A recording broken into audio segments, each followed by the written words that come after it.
When Storytel came out with their e-reader, they were only in Sweden, and everything was only in Swedish. Since then, they have expanded into 20 other nations and have updated their e-reader.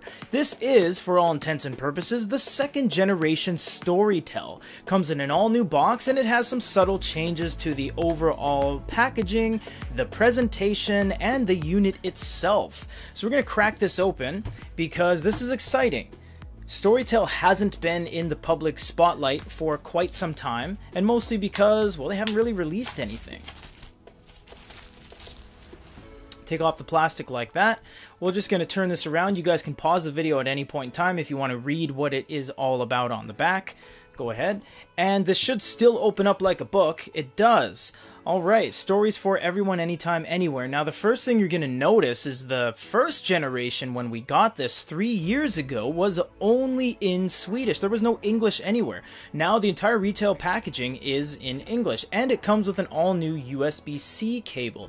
You do still get the European standard wall port, but you don't need to use this. You can use, I mean, any wall port. You can even just plug this into your computer. So using your existing cell phone charger is totally viable. You don't have to worry about that. Happy reading down below. Now just take a second and look at the packaging here. They make it look like a book. They take the time to put an insert on the inside of the cardboard. Everything is laser cut out to fit all of your finger. You know, this does go into the quality of the unit, and a lot of people don't focus on the retail packaging, but how they package their units and the care that goes into the small things really does reflect the bigger picture.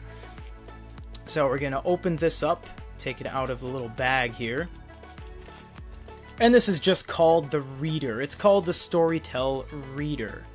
And we'll get into the full review in the future, and we will tell you all that is different. Now we do still have that 3.5 Mil headphone jack on there, and that's really cool because, man, I can't even name many e-readers off the top of my head that have an actual headphone jack.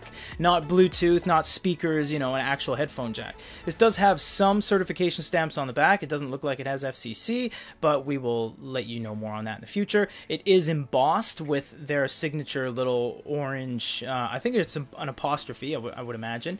So we're just going to turn it on for the first time, show you it is a actual product that boots up. And you can see here it finally is in English. You can just click on the Get Started. That'll zoom on past everything. Doesn't look like you can skip Wi-Fi, so we will stop here. We're going to kind of stop here anyways. Just wanted to boot it up for the first time.